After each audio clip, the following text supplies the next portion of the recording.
થેલા વેલા બધા બાજુમાં મૂકી દો, આપણે કોઈ જરૂર નથી અત્યારે એની. બાજુમાં બંને હાથ ખુલ્લા, થોડા ટટ્ટા. એટલે મારે જોવું છે કે જમ્યા પછી શરીર અહીંયા ને મન, જેનું મન બહાર ફરતું હોય ને એવા માણસો હમણાં પકડાશે. હર્ષદભાઈ, હિતેશભાઈ, જોજો બરાબર. તૈયાર? ટટ્ટાર થોડા હે. અરે આપણે બધા યાર, હા, એકદમ દેશી લોકો, અને આપણે આ રીતે ઊંઘીએ નહીં ચાલે. હવે હું એક બે રમત રમાડીશ. રાજનીતિની રમતો તો આપણે રમતા જ હોઈએ છીએ અર્જુનભાઈ, કબડ્ડી, પગ ખેંચવાની, પણ આ રમત અલગ છે. બરાબર? તો આ રમત આપણે રમીશું અને ચેક કરીએ કે આ રમતમાં ધ્યાન અહીંયા છે કે નહીં. એટલે આ મારો વિષય છે વ્યક્તિત્વ વિકાસ.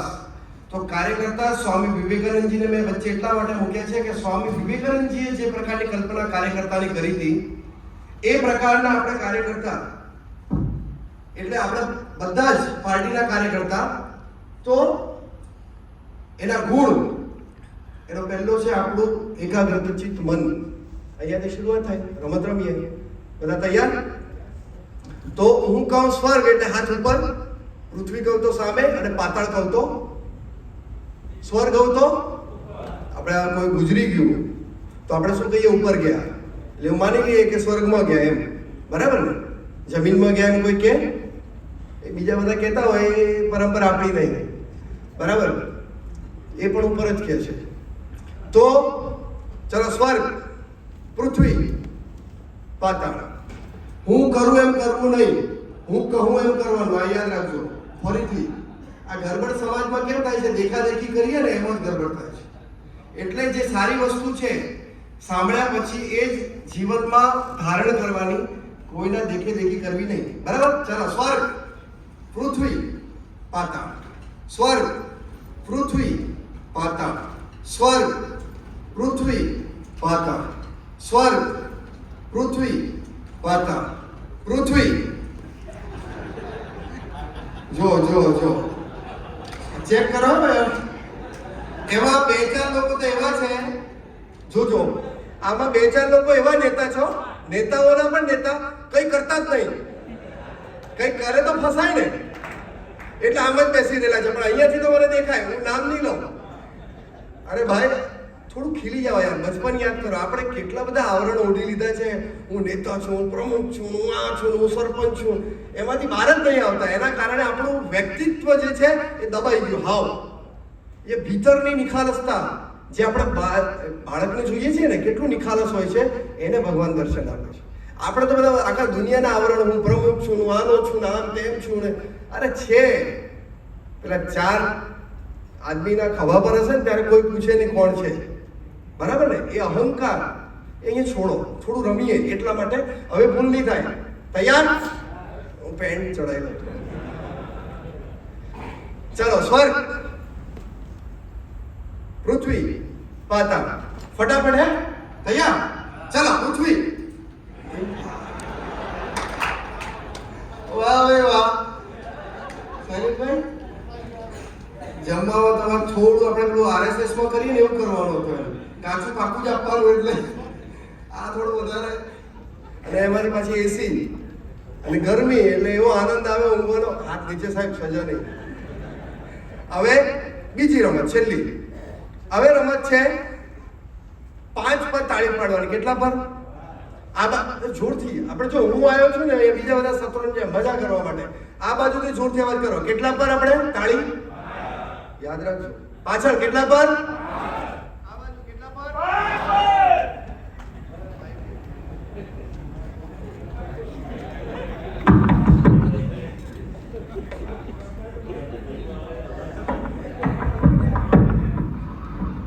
હા, કેટલા પર?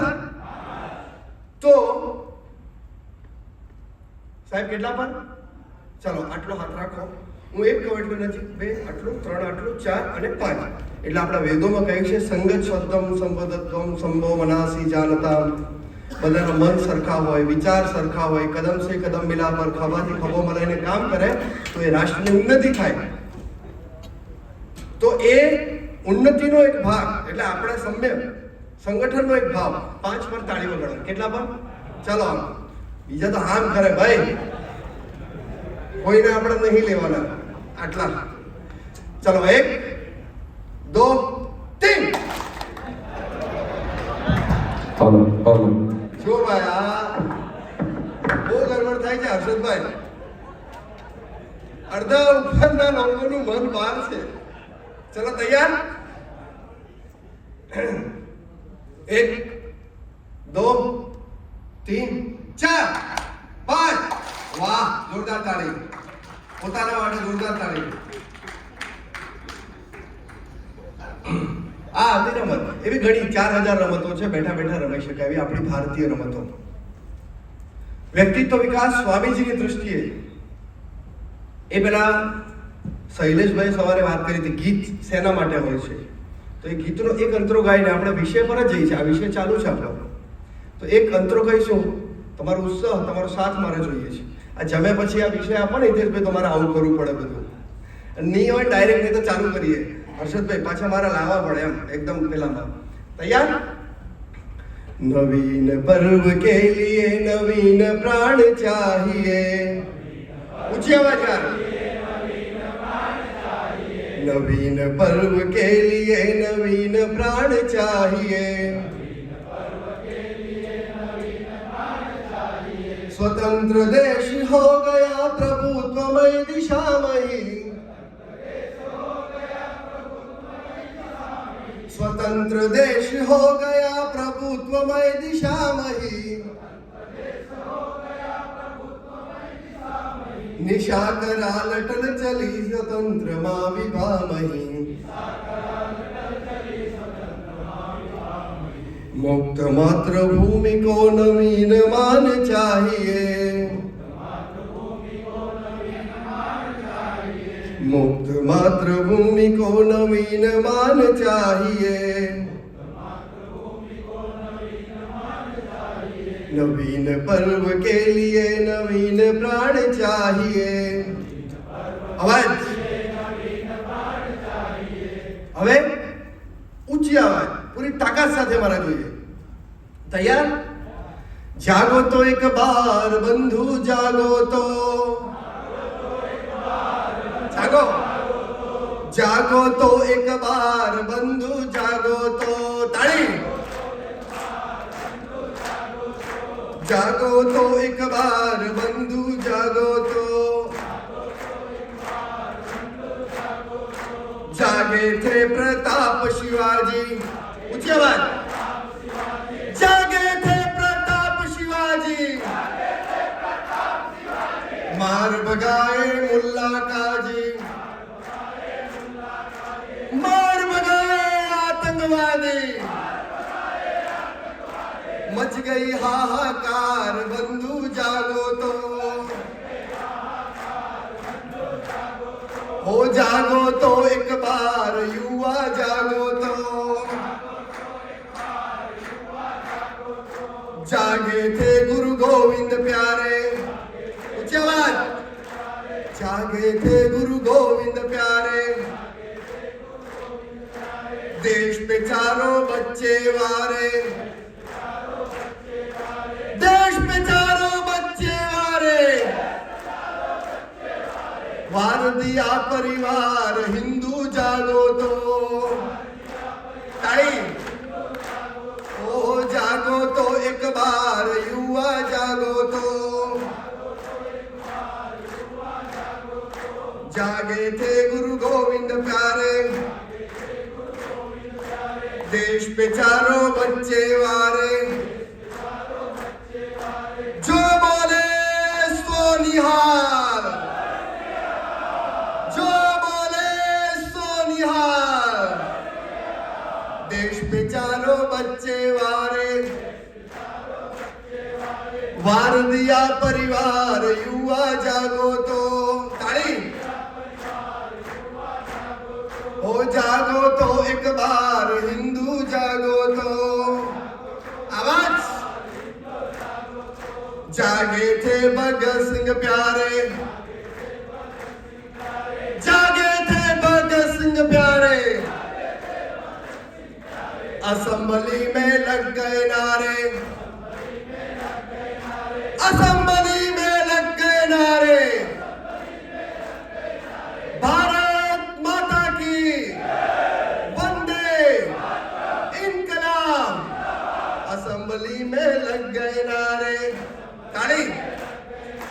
असम्बली में लग गए नारे, भड़क उठी सरकार हिंदू जागो तो। बहुत सारे ऊंची आवाज, हाथ ऊपर। भड़क उठी सरकार हिंदू जागो तो, ऊंची आवाज।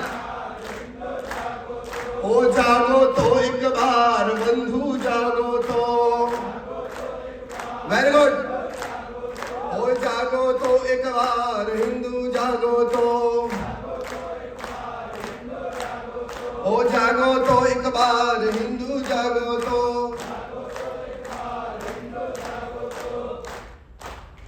આ પ્રકારના વાતાવરણ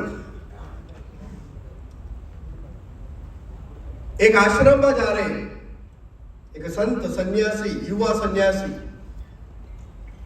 જે સાક્ષાત માં ભારતી, માં ભગવતી, માં દુર્ગાના દર્શન કરી શકે છે એવો તમારો મારા જેવો આપણા એક સામાન્ય વ્યક્તિના સામાન્ય પરિવારનો માંથી જન્મેલો એ સંન્યાસી સ્વામી વિવેકાનંદ,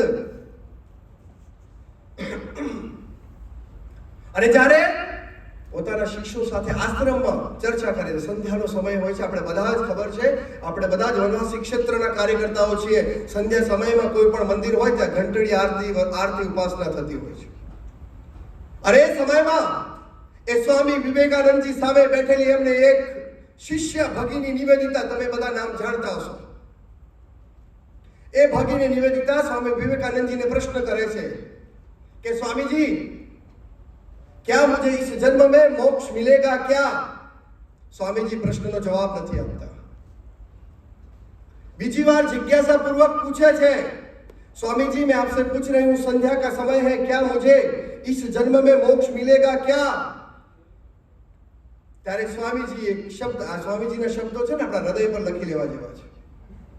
स्वामीजी કહે છે, बहन तूने अपना जीवन विदेश से आकर अपना जीवन भारत माता की सेवा के लिए समर्पण कर दिया. तूने अपना जीवन गरीबों के लिए, अनाथ बच्चों के लिए समर्पित कर दिया. तुमने अपना जीवन नारी उत्थान के लिए समर्पित कर दिया. तुम्हारे जीवन में एक भी ऐसी भूल नहीं, तुमने कोई पाप नहीं किया है. तुम मोक्ष के अधिकारी हो, लेकिन तुमको यदि मोक्ष चाहिए तो भगवान से, मां काली से प्रार्थना करो कि आने वाला जन्म तुम्हारा भारत भूमि में होगा, और भारत भूमि में जन्म लेता है उसी का ही मोक्ष संभव है. आ सिंह गर्जना स्वामी विवेकानंदजीનું સાહિત્ય તમે વાંચો, તમને અહેસાસ થશે ભારતીય હોવાનો તમને ગર્વ થશે. આ ભારત માતા કોઈ જે બોલાવવા માટે જમીનનો ટુકડો નથી. તમે ને હું, આપણે વનવાસી આદિવાસી બંધુઓ જે પર્વતની પૂજા કરે છે, જે તુલસીની પૂજા કરે છે, નદીઓની પૂજા કરે છે, જે પહાડોની પૂજા કરે છે, જે વનવાસમાં રહીને પોતાની સંસ્કૃતિ હજારો વર્ષોથી સાચવી રાખી, એ સમાજના યુવાન કાર્યકર્તા બંધુઓ આગળ હું આહવાન કરું છું કે સ્વામી વિવેકાનંદજી આપણા મોરચાના કાર્યકર્તાને કેવો બનવાનો આહવાન કરે છે. એ આહવાન કરે છે કે ભારત માતા વેદોમાં લખેલું છે, વેદોમાં છે કે ભારત ભૂમિ પર જન્મ લેવા માટે ભગવાન તરસે છે, દેવતાઓ તરસે છે. અને આપણે ભાગ્યશાળી છીએ કે ભારત ભૂમિ પર આપણને જન્મ મળ્યો છે. સાક્ષાત માં દુર્ગાના સામે સામે દર્શન કરવાવાળા સ્વામી વિવેકાનંદ, તમને મને બધાને ખબર છે હર્ષદભાઈ, આપણે બધાને, કે જ્યારે રામકૃષ્ણ પરમહંસ કહે છે જા, ગરીબ માણસ, ગરીબ બાલક, ખાવાના ફાફા પડે છે જેના પરિવારના, એ યુવાને કહે છે જા મંદિર में जाके तेरे को जो चाहिए वो मांग ले. શું માંગે છે એ મંદિર? અંદર જાય છે તો મૂર્તિ નથી દેખાતી, સાક્ષાત ચિરંજીવી માં ભગવતીના દર્શન થાય છે. અને માંગે છે, શું માંગે? જ્ઞાન, ભક્તિ ને વૈરાગ. આ સ્વામી વિવેકાનંદજીને પોતાના જીવનમાં 3 વાર આદ્ય શક્તિના દર્શન, માં ભગવતીના દર્શન થયા છે. એ કહે છે કે જન્મ લીધા તો ભારતમાં લીધા પછી તમારો મોક્ષ સંભવ છે. એટલા માટે તમે ને હું કેસરી ટોપી અને કેસરી ખેસ ધારણ કરેલા કાર્યકર્તા ગર્વથી કહી શકીએ કે અમે ભારત માતાની સંતાનો છીએ.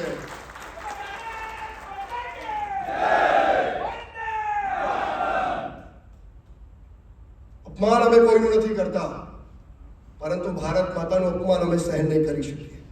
વ્યક્તિત્વ વિકાસના ગુણો હું તમને કહેતો જઈશ.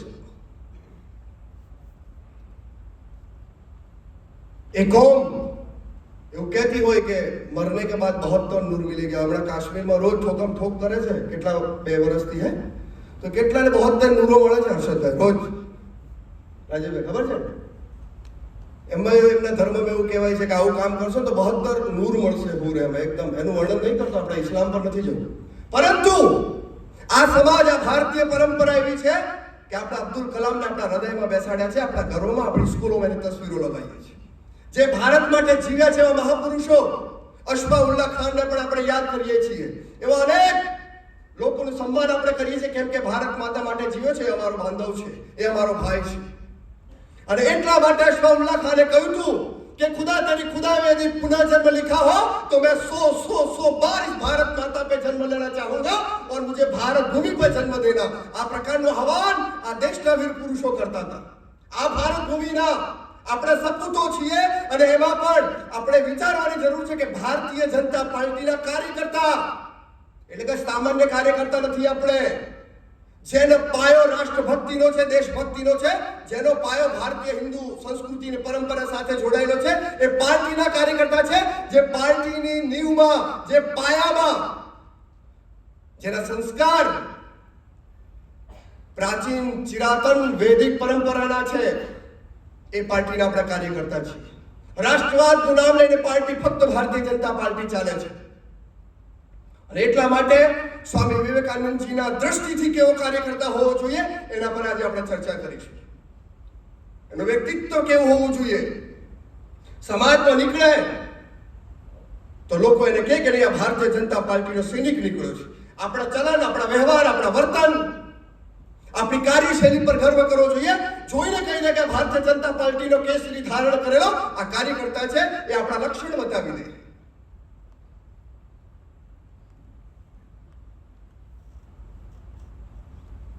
એટલે ભારત માતાના દર્શન કરવાવાળા મહાપુરુષ. એટલે હું વારંવાર કાર્યકર્તાઓને આહવાન કરતો છું કે પોતાના ઘરમાં કઈ રાખો, દેવી દેવતાઓને રાખો, નહીં રાખો કઈ નહીં, પરંતુ ઘરમાં અને પૂજા સ્થળ પર ભારત માતાનો ફોટો અવશ્ય રાખજો. એક ભારત માતા જે બધા જ દેવી દેવતાઓની માં છે, જગત જનની છે. એટલા માટે આપણા બાપ દાદા એવા નતા સાહેબ કે કોઈ ઘર લે ભૂમિ પૂજન કરાવે, ગૃહ પ્રવેશ કરીએ વાસ્તુ પૂજન કરે, પૂજા કરે. આ ધરતીની પૂજા કરવાના બેઠેલા આ આદિવાસી મારો સમાજ, એના કરતા વધારે તો કોણ સમજી શકે ભારત માતાની સેવાને, આ જંગલોની રક્ષા કરવાળો સમાજ, એના કરતા વિશેષ કોણ સમજી શકે ભારત માતાનો સાચો સપૂત મારી સામે બેઠેલો છે.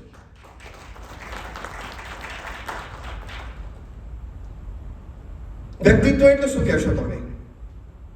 પરંતુ સ્વામી વિવેકાનંદજીને એક વાત કરીને હું આગળ વધું. ઘણા બધા લોકો ઊભા હતા દરિયા કિનારે, અને દરિયા કિનારે ઘણા બધા લોકો ઊભા છે, અને એ સંન્યાસી પાણીમાં કૂદી જાય છે, તરતો તરતો ટાપુ પર ચલો જાય છે, અને એ ટાપુ પર 3 દિવસ અને 3 રાતની સાધના કરે છે, ધ્યાન કરે છે. તમે કદાચ ગયેલા હશે આમાંથી કન્યાકુમારી, કેટલા લોકોએ ફોટા જોયા હશે, કેટલા લોકો ગયા હશે. એ કન્યાકુમારી જે સંઘના સરકાર એવા હતા, એકનાથજી રાનડે એમને આખા ભારતમાંથી 1-1 રૂપિયો ઉઘરાઈને એની શિલા સ્મારક બનાવી છે. કન્યાકુમારી ક્યારેક જજો, તમે પગ મૂકશો, તમને સ્પંદન મહેસૂસ થશે. ત્યાં 3 દિવસ અને 3 રાત સ્વામી વિવેકાનંદજી ધ્યાન કરે છે, અને ત્યારબાદ સાક્ષાત માં ભગવતી માં દુર્ગા ભારત માતાના દર્શન થાય છે અને કહે છે, બેટા તું જા, हिंदू और भारतीय संस्कृति का परचम दुनिया में लहरा के खड़ा हो, अब ये समय भारत का आने वाला है. रामकृष्ण परमहंसના દર્શન થાય છે, અને સ્વામી વિવેકાનંદ ત્યાંથી ઊભા થઈને ભારત ભ્રમણ કરે છે, અને ત્યારબાદ શિકાગોમાં જાય છે. એ ઘટના આપણા બધાને ખબર છે, એ વિષય પર આપણે નથી જતા, પરંતુ એ ભારત માતા છે જે કોઈ એમ નથી. આપણે અટલજીની કવિતાઓ ઘણીવાર આપણે એ અટલજીની કવિતા નથી કહેતો, કેમ કે વિષય લાંબો છે, હું વધારે ચર્ચા નથી કરતો. ભારત જમીન કા ટુકડા નહીં, જીતા જાગતા રાષ્ટ્ર પુરુષ. આ પ્રકાર એટલે ભારત માતા એ જમીનનો ટુકડો સમજે નહીં. આ ભારત માતા મારી માં છે, તમારી માં છે, આ દેશમાં રહેવાવાળા પ્રત્યેક નાગરિકની માં છે. એ ભારત માતા સાથેનો મારો તાલુક, એના માટે મારું વ્યક્તિત્વ કેવું હોવું જોઈએ. એટલે આજકાલ થાય છે શું, કંઈક દાયિત્વ મળે ને એટલે લોકો અકળમાં આવી જાય. વ્યક્તિત્વ એટલે આમ કેવું હોય કે આમ કોઈ જવાબદારી મળે એટલે આમ હું તો પ્રમુખ છું, મહામંત્રી છું, કોઈ પણ મોરચાનો હોય, કોઈ પણ પાર્ટીનો, એટલે અકડ કેટલા દિવસની ભાઈ? આ તો ભારતીય જનતા પાર્ટી છે. ગયા ટર્મમાં મિનિસ્ટરો હતા સાહેબ, અત્યારે છે કે કોઈ કલ્પના કરી હતી ઘરે બેસે આપણી પાર્ટીના છે? આપણે આવું નહીં કહેવું જોઈએ. પરંતુ આ ભારતીય જનતા પાર્ટી છે કે એક આહવાન કરે, બધા જ દાયિત્વ છોડી દે અને એક નવી કેડર ઊભી થાય. આ ભારતીય જનતા પાર્ટી છે કે જેનો દીકરો, જેની માં બાજુના ઘરમાં કામ કરીને પોતાનું ઘર ચલાવતી હતી અને એક ગરીબ પરિવારમાં અને ઘરે કામ કરીને પોતાનું ગુજરાન કરવાળી માં પોતાને દીકરાને મોટો કરે છે, શાખામાં મોકલે છે અને શાખામાં ચાલતા પ્રચારક નીકળે છે અને આગળ જઈને દેશનો પ્રધાનમંત્રી નરેન્દ્રભાઈ બને છે. આ પાર્ટી છે આપણી. બૂથમાં કામ કરતા કરતા અમિત શાહ જેવા ગૃહમંત્રી બને છે. રામનાથજી કોવિંદને કોઈ એના પહેલા ઓળખતા હતા? રાષ્ટ્ર પ્રમુખ બને, રાષ્ટ્રપતિ તો નહીં કહેવાય, હાલાકી શબ્દ ક્યારે બદલે મને નહીં ખબર. આ રાષ્ટ્રનો કોઈ પતિ નહીં હોઈ શકે, શબ્દ ખોટો છે. રાષ્ટ્ર પ્રમુખ આપણા તો રામનાથ કોવિંદ કોઈ નતું ઓળખતું સાહેબ, આજે રાષ્ટ્ર પ્રમુખ છે. આ ભારતીય જનતા પાર્ટી છે કે ક્યારે કયા કાર્યકર્તાને ઉચકીને ક્યાં મૂકે એના યોગ્યતાના કારણે, પરંતુ દાયિત્વ મળે એટલે લોકો એટલી અકડ મારે, બાપરે બાપ. ભાઈ એમ જાણે તો ગાંધી પરિવારમાં પેદા થયો હોય ને અને ક્યારે હટવાનો જ નહીં હોય એવું જ કરે.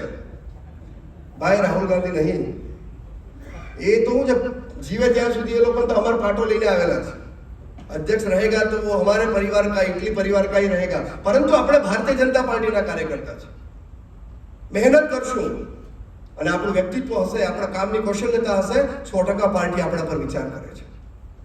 અને એટલા માટે આપણે યાદ કરીએ છીએ કે આજે પણ આપણે સ્વામી વિવેકાનંદજીને યાદ કરીએ છીએ. કેમ? 12 જાન્યુઆરી 1863માં જન્મેલા વ્યક્તિ 4 જુલાઈ 1902માં મૃત્યુ થઈ. કેટલું? 39 વર્ષ 6 મહિના અને 22 દિવસનું એમનું જીવન. એટલું યાદ નહીં કરતા આપણે. કેટલું યાદ કરીએ છીએ કે એમને જે શિલા પર ધ્યાન કર્યું 1892 થી લઈને 1902 એટલે 9 વર્ષનું જીવન. આજે પણ 150 વર્ષ પછી પણ આપણે એમને યાદ કરીએ છીએ. આ 9 વર્ષ જીવી ગયા. તમે કલ્પના કરો, આ ભારતીય પરંપરા છે. એટલા માટે મેરઠમાં જ્યારે પ્રવાસ કરતા મેરઠમાં રોકાયેલા 2.5 મહિના માટે, અને 2.5 મહિના રોકાયા તો એક ઘરે રોકાયેલા હતા, ખુલ્લું ઘર હતું. તો રોજ લાઇબ્રેરી હતી ત્યાંની. એ લાઇબ્રેરીનું નામ હતું લાયન્સ લાઇબ્રેરી. કઈ લાઇબ્રેરી? લાયન્સ. અત્યારે લાઇબ્રેરીનું નામ છે લોકમાન્ય તિલક લાઇબ્રેરી. અને એમના ગુરુભાઈ હતા હરિપ્રસાદ, અમિતભાઈ હરિપ્રસાદ નામ હતું એમના ગુરુભાઈ. સાધુ હોય ને એમનો સાથી હોય એને ગુરુભાઈ કહેવાય. તો એ રોજ લાઇબ્રેરીમાં જાય અને શું લાવે? એક પુસ્તક કેટલી ખબર? એડવાન્સ વોલ્યુમ કરીને 1500 પાનાની એક પુસ્તક. સાહેબ વિચારજો કેટલા પાનાની? 1500 પાનાની એક પુસ્તક રોજ લાવે અને બીજા દિવસે જમા કરે. પછી બીજા દિવસે આવે તો પહેલા વાળી જમા કરે અને પાછું એવું. એવો ત્રીજા દિવસે પેલો જે લાઇબ્રેરિયન હતો ફિલિપ્સ, એને રવાઈને એમ કેવું, ભાઈ महाराज तुम मजा कर रहे हो कि पढ़ रहे हो? साला एक दिन में 50 पन्ने पलटने में थक जाते हैं. 1500 पन्ने की पुस्तक, इतना बड़ा वॉल्यूम अंग्रेजीમાં પાછો, અને તમે વાંચી શકો છો કે મજાક કરો છો? એ કઈ બોલ્યા નહીં. એમ કે હું નહીં વાંચતો, મારો એક મિત્ર, મારો સાથી છે, એ વાંચે છે. એ વખતે એમનું સ્વામી વિવેકાનંદ નામ નહોતું, એમને રાજસ્થાનમાં જઈને વિવેકાનંદ નામ પડ્યું એમનું. એ વખતે એમનું કંઈ પણ નામ રાખતા સ્વામીજી. એ વખતે એમનું ચિન્મયાનંદ નામ હતું. તો ચોથા દિવસે જ્યારે ત્રીજી પુસ્તક જમા કરવા આવે છે, 1500 પાનાના 12 ગ્રંથ હતા. ત્રીજા દિવસે, ચોથા દિવસે ત્રીજો મૂકવા આવે છે અને ચોથો લેવા આવે છે. સ્વામીજી જોડે આયા. પેલો ફિલિપ્સ એમ કહે છે કે कौन पढ़ता है? कि ये मैं पढ़ता हूँ. यार मजाक कर रहे हो तुम, रोज रोज हमको लिखवाते हो, इतनी बड़ी पुस्तक देखने के लिए घर पे ले जाते हो क्या? ત્યારે સ્વામીજી કહે છે કે आपको कोई शंका है? आप एक काम करिए, पिछले दिनों में मैं जो 3 ग्रंथ ले गया उसमें से किसी भी पन्ने में से उठा के मुझे पूछ लीजिए. એ વખતે ત્યાં લાઇબ્રેરિયન અકાઉન્ટમાં જે હતા કાલિંદો ઘોષ કરીને, એ આપણા ભારતીય હતા. એ એમની ડાયરીમાં લખે છે, આ કાલ્પનિક વાર્તા નથી. એમની ડાયરીમાં લખે છે, સ્વામીજી આવું કહ્યું કે તમે મને 3 ગ્રંથોમાંથી કંઈ પણ પૂછી શકો છો. ફિલિપ્સે એમને 3 ગ્રંથોના પાના લીધા, આ રીતે ગ્રંથ ઉઠાયો અને આ પાનું ખોલ્યું. એને જે ઈચ્છા થાય પૂછી લીધું. તો સ્વામીજી શબ્દ ટુ શબ્દ A to Z એ બોલ્યા. પેલો આશ્ચર્ય થઈ ગયો, ભાઈ આ શું છે? આ કેવી રીતે બની શકે? એમ 16 પ્રશ્ન કર્યા. કેટલા? 16 પ્રશ્ન, અને એક આખું પાનું બોલી જતા હતા. કોઈ પણ ગ્રંથ ઉઠાવે ને 1000મું પાનું ખોલ્યું તો 1000મું પાનું. એટલે પેલો તો એમ થઈ ગયું કે આ તો ચમત્કારી બાપા, પગે પડી ગયો. આ ક્રિશ્ચિયન કોઈના પગે નહીં પડે, પણ એ પડ્યો. અને એટલું નહીં, એમ કે આપ મુझे चमत्कार सिखाइए, પેલો કે चमत्कार कुछ नहीं है, હું તમને પણ આપવા જાઉં છું આ દવા, ये चमत्कार कुछ नहीं है, ये हमारा भारतीय साइंस है, भारतीय विज्ञान है, उसको समझो तो मेमोरी ठीक हो जाएगी, એને કહેવાય ફોટોકોપી મેમોરી। અને એટલા માટે સ્વામીજી કહે છે इसके लिए क्या करना पड़ेगा, તમને ને મને કહે છે, એને તો સમજાઈ દીધું। પહેલી વાત છે પોતાની જગ્યા પર ટટ્ટાર બેસવું। ટટ્ટાર બેસો, આ સ્વામીજી કહે છે। ટટ્ટાર એટલા માટે કે સ્વામીજી એવું કહે છે કે રીઢની હડ્ડી અને મસ્તિષ્ક એ વાયરિંગ છે। આ જે મેરુ રજ્જુ છે ને વાયરિંગ છે, પ્લમ્બિંગ છે। આમ આમ થાય ને એટલે માણસ થોડો આમ થાય, પછી આમ થતા થતા થતા ઘરે ખબર સોફા પર પડ્યા હોય, આમ થતા થતા પછી ખબર નહીં હોય સપનામાં હોઈ ગયા લાંબા લટ, એ પછી નસકોરા બોલતા ધનધનાટ। એટલે આનો કમાલ છે। જેટલા ટટ્ટાર બેસીને સાંભળશો એટલે કે ટટ્ટાર, સ્વામી વિવેકાનંદજીના જીવનમાં 248 ફોટા પડ્યા છે। કેટલા? રામકૃષ્ણ મિશન વાળે એમને એક ફોટો ગેલેરી બહાર પાડેલી છે, એમાં 248 ફોટામાં સ્વામીજીનો એક ફોટો એવો નહીં મળે કે સ્વામીજી અડધો ઇંચ નમેલા હશે, સિંહની જેમ। અને એમની મૃત્યુને 6 મહિના પહેલા બીમાર હતા, રૂમોથી બહાર આવ્યા, વાળ આખા ફેલાયેલા હતા, અને એ ફોટો ખેંચેલો છે, ટેબલ પર સ્ટૂલ પર બેઠેલા છે તો પણ સિંહની જેમ છાતી ફૂલાવીને બેઠેલા છે। આને કહેવાય યુવા સંન્યાસી। એટલે આપણે સ્વામી વિવેકાનંદજીએ કહ્યું છે એવો કાર્યકર્તા આપણે નિર્માણ કરવાની વાત કરવાની છે। આશ્ચર્ય થઈ ગયો। ત્યારબાદ સ્વામીજી કહે છે કે એકાગ્રતા, કાર્યકર્તામાં શું હોવું જોઈએ? એકાગ્રતા। આપણે જ્યારે યુદ્ધમાં જઈએ છીએ, યુદ્ધ એટલે આપણે હવે લડાઈ હાથાપાઈથી લડાઈ નથી લડવાની, આપણી લડાઈ વૈચારિક લડાઈ છે। હવે ચુનાવ સામે છે, જ્યારે યુદ્ધમાં એટલે મેદાનમાં જઈશું ત્યારે આપણી વૈચારિક એટલે તમારી પાસે એટલી એકાગ્રતા હોવી જોઈએ કે તમે જે વાંચન કરો, જે ચિંતન કરો, આજે પ્રશિક્ષણ વર્ગમાં તમને જે લખ્યું છે, મુદ્દા આપ્યા છે, તમને પુસ્તક આપી છે, એનો તમે વાંચન કરીને લોકો સામે પ્રસ્તુત કરી શકો। એ એકાગ્રતા આપણા કાર્યકર્તાઓમાં ડેવલપ કરવી પડે। આ સ્વામીજી કહે છે કે આપણે તૈયાર થવું પડશે। આ પહેલું વિજ્ઞાન છે। અને ત્યારબાદ स्वामी पास एक व्यक्ति आयो, मुझे गीता जी सीखने, गीता नो अभ्यास करवो छे। स्वामी जी के पापड़ तो पहलवान, हड्डी पसली तो एक देखाय, तू एक काम कर, पहले मैदान फुटबॉल खेल के आ। आ बात खबर छे ने बधाने? स्वामी जी पास गीता सीखवा माटे एक व्यक्ति आवे छे ने कहे छे तुम गीता छोड़ो, पहले फुटबॉल खेल के आओ, बाद में पेलो कहे छे फुटबॉल ने गीता थी शुं मतलब छे? पेलो स्वामी विवेकानंद जी कहे छे गीता जिसने गाई है उस कृष्ण, जिसने अपनी अंगुली पे गोवर्धन पर्वत उठाया है, और जो गीता सुन रहा है वो अर्जुन, जो 24 घंटे 16 किलो का गांधर्व लेके 24 घंटे तक लड़ सकता है, वैसे सामर्थ्यशाली व्यक्ति गीता के ऊपर संवाद कर सकते हैं। जो कमजोर हड्डियों वाले हैं, कमजोर हृदय वाले हैं, कायर हैं, उनको गीता समझने की आवश्यकता नहीं है, घर पे सोते रहे। गीता पढ़ने के लिए नहीं है, गीता जीवन में धारण करने के लिए है। इसलिए अपने स्नायु को फौलादी बनाओ और कसरत करो, शारीरिक क्षमता बढ़ाओ। और जो आदमी अपनी शक्ति मसल से, शक्ति जिसकी फौलादी सीना होगा वही गीता को समझ पाएगा। इसलिए तुम जाओ और फुटबॉल खेल के आओ। आ प्रकारનું આહવાન એમને કર્યું હતું। એટલે ગીતા ઘણા લોકો ખબર શું કરે, ગીતા પુસ્તક લઈને બેસે ને હવાર ઠઠ વાટે, અરે એમાં કઈ કલ્યાણ નહીં થાય। જીવનમાં ધારણ કરવા માટેની ગીતા છે। આ કોણે કહ્યું? સ્વામી વિવેકાનંદજી। એટલે એક ગુણ છે શારીરિક ક્ષમતાનો વિકાસ। કાર્યકર્તા કેવો હોવો જોઈએ? શારીરિક રીતે હષ્ટપુષ્ટ। એટલા માટે સ્વામીજીની વિચારધારાને, સ્વામીજીના સપનાને લઈને આપણા પ્રધાનમંત્રીએ ખેલ મહાકુંભનું આયોજન કર્યું, તાકે આ ભારતના યુવાન રમે, દોડે, કૂદે, સ્વસ્થ રહે। ફિટ ઇન્ડિયા મૂવમેન્ટ ચલાવી, ખેલેગા ઇન્ડિયા તો ખिलेगा ઇન્ડિયા। આ પ્રકારની મૂવમેન્ટ દ્વારા પ્રધાનમંત્રીજીએ સ્વામી વિવેકાનંદજીના સપનાનું ભારત કે મારા દેશનો યુવાન માઈ ડાંગલો નહીં હોવો જોઈએ, રમતના મેદાનોમાં દોડતો હોવો જોઈએ। અને આપણને ખબર છે કે આપણી સરકાર આવ્યા પછી, માનનીય નરેન્દ્રભાઈની સરકાર બન્યા પછી આ દેશમાં કેટલા ખેલાડીઓ ઓલિમ્પિક જીત્યા, આપણે બધાને ગર્વ સાથે કહી શકીએ છીએ। આ દેશનું વાતાવરણ ચેન્જ કર્યું હોય તો નરેન્દ્રભાઈ કર્યું છે। આ સ્વામી વિવેકાનંદજીના જીવનથી પ્રેરિત કરીને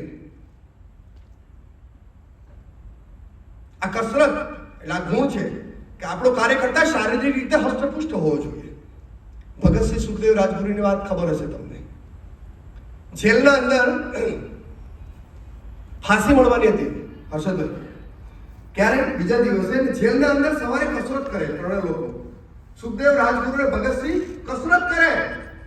એટલે ત્યાં કરેલું કેવું અંગ્રેજોએ કે જેટલા બધા આપણા ક્રાંતિકારીઓ જેલમાં હતા ને તો બધા જેલર મિયા રાખેલા મુસલમાન, લાંબી દાઢી મૂછ વગરના. અને એટલા માટે પેલો મૌલવી ટેન્શનમાં ખંજવાળ, સાલા હવારે ફાંસી મળવાની છે કાલે, અને આ તો હવારે ઉઠીને કસરત કરે છે. આજે દિમાગ તો નહીં સટકી ગયા 3 લોકોનું. તેને રવાઈની પાસે જઈને પૂછે છે, ઓ ભાઈ, ઓ સરદારજી.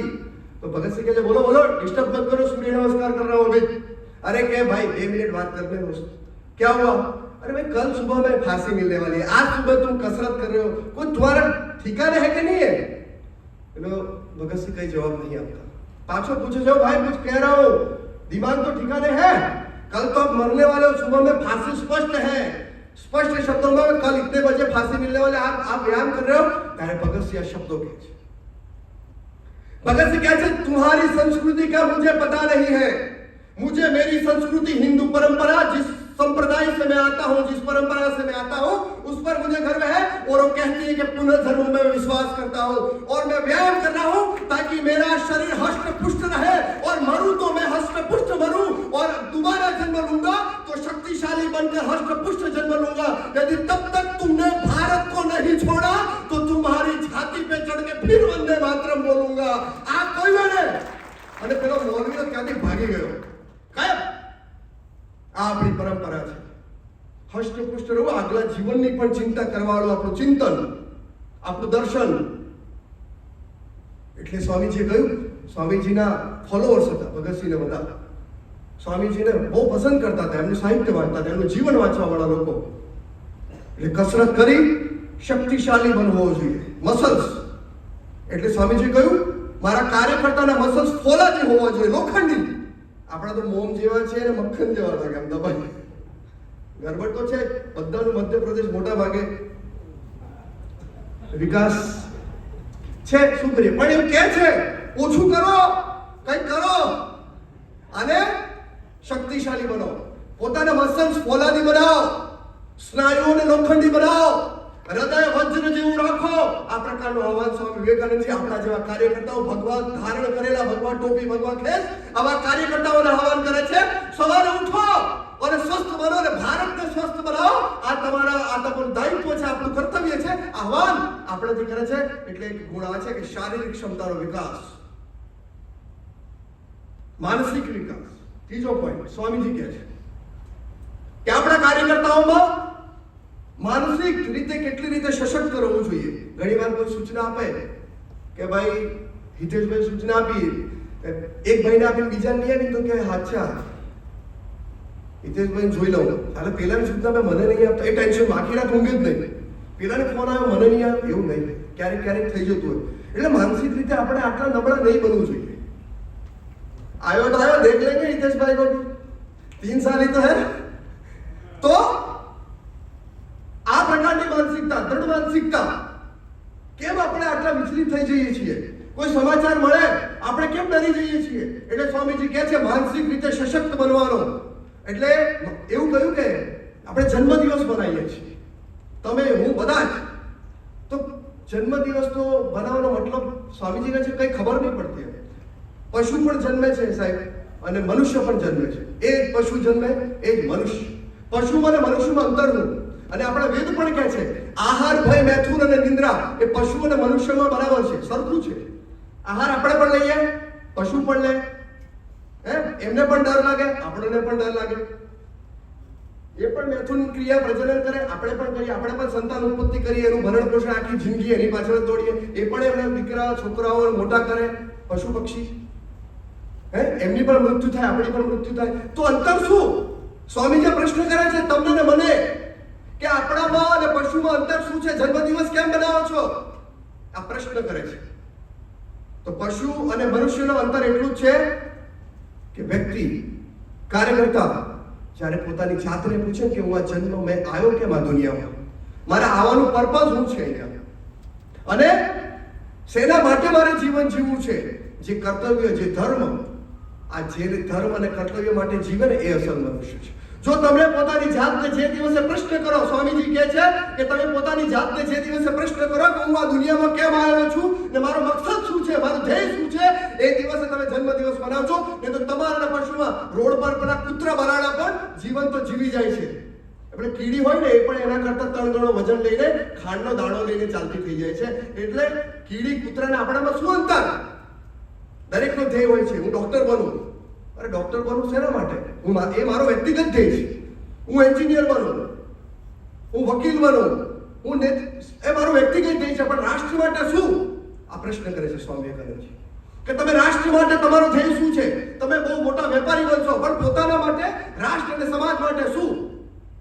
જે દિવસે તમને ધ્યેય ખબર પડશે કે હું શેના માટે આવ્યો છું, દુનિયામાં મારે કરવું શું છે, અને પૈસા પોતાના પરિવાર માટે તો એ પશુ પણ કરે છે, આપણે પણ કરીએ. તો પશુ અને આપણામાં કોઈ અંતર નહીં. તો પશુથી ઉપર ઉઠવા માટે ધર્મ એટલે કર્તવ્ય, એટલે આહવાન કરે છે કે મારો કાર્યકર્તા, આ ભગવા ટોપી અને કેસ ધારણ કરેલો કાર્યકર્તા પોતાનું કર્તવ્ય ભારત માતા પ્રત્યે નિષ્ઠા રાખીને ભારત માતાના ઉપર જન્મ લીધેલો છે, તો આ ભારત માતાની સેવા મારા પરિવાર પછીનો સમય હું આ રાષ્ટ્ર માટે આપીશ, એ સંકલ્પ સાથે ઉભો થાય. આ પ્રકારની ચિંતા અને આ પ્રકારનો આહવાન કરે છે. તો સાચા અર્થમાં તમે જન્મદિવસ બનાવજો, આવું એ કહે છે. એટલે આમ આદમી એવું કે છે, આમ આદમી છે, આમ આદમી ખબર પડી? અને આમ આદમી કોઈ નથી આ દુનિયામાં. આજે આમ આદમી કરે છે ને, એ હરામખોરોને કહો કે આ દુનિયામાં કોઈ જ આમ આદમી નથી. જ્યારે કોઈ ઘટના ઘટે, હર્ષદભાઈ, પોલીસ આવે તો શું પહેલા ચેક કરે? હિતેશભાઈ, સ્થાન પર પોલીસ આવે તો શું ચેક કરે? ફિંગર્સ. દુનિયામાં ક્યારે તમે જોયું કે 2 ફિંગર્સ 2 વ્યક્તિના સરખા હોઈ શકે? નેવર, ક્યારે નહીં.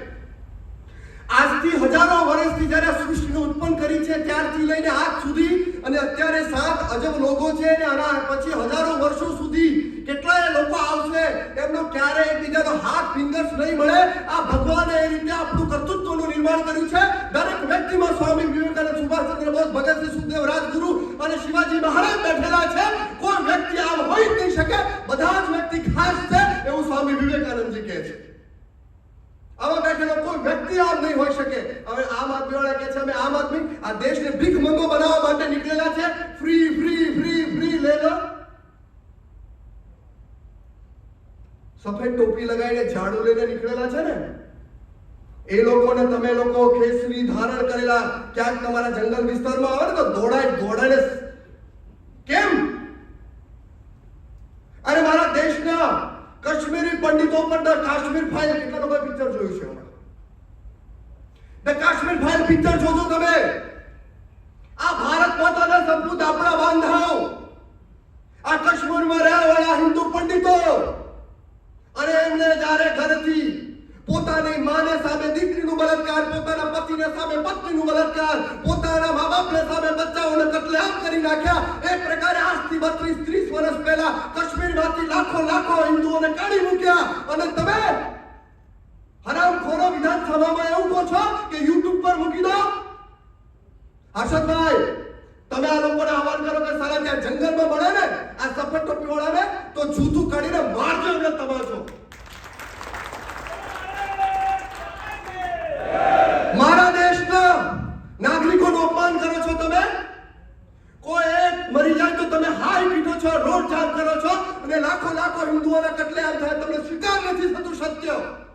મજાક ઉડાડો છો તમે વિધાનસભામાં. આ દેશના 80 કરોડ 90 કરોડ હિન્દુઓનું અપમાન કરો છો. કેમ? કેમ કે હિન્દુ આંખ નથી ઉઠાઈ શકતો, તમારા ફતવા જારી નથી કરી શકતો, તમારું સર કલમ નથી કરી શકતો. એટલા માટે આપણા ભગવાદારી આ લોકો બેઠેલા છે ને, કેસરી ટોપી અને કેસરી ખેસવાળા, એ બતાવી દો કે હવે પછી હિન્દુસ્તાનના મારા એક પણ ભાઈ પર જો આંગળી ઉઠાઈને તો એ હાથ સલામત નહીં રહે, એવું બતાવી દો તમે. આ દેશમાં તમને છૂટ આપવામાં આવી છે એટલા માટે. ખાલી સ્ટેજોના કારણે પંજાબ જીત્યા એટલા માટે. ગુજરાતમાં હવે આવવાના છે, અને જંગલો તો વધારે જોયા નહીં હોય સાહેબ.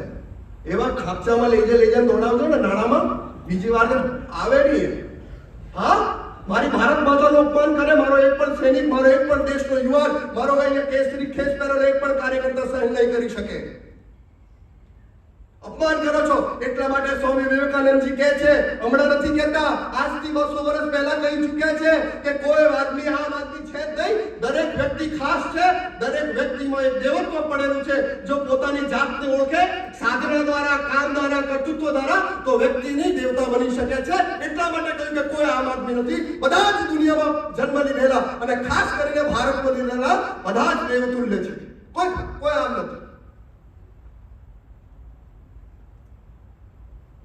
એટલા માટે આપણા ઘરે જેને કોન્વેન્ટમાં અંગ્રેજીમાં ભણેલી માં હશે એને નહીં શીખવાડતી હશે, પણ જેને દેશી માં હશે ને, આપણી દેશી માં, એમને કહ્યું હશે કરાગ્રે વસ્તી લક્ષ્મી કરમધ્ય સરસ્વતી.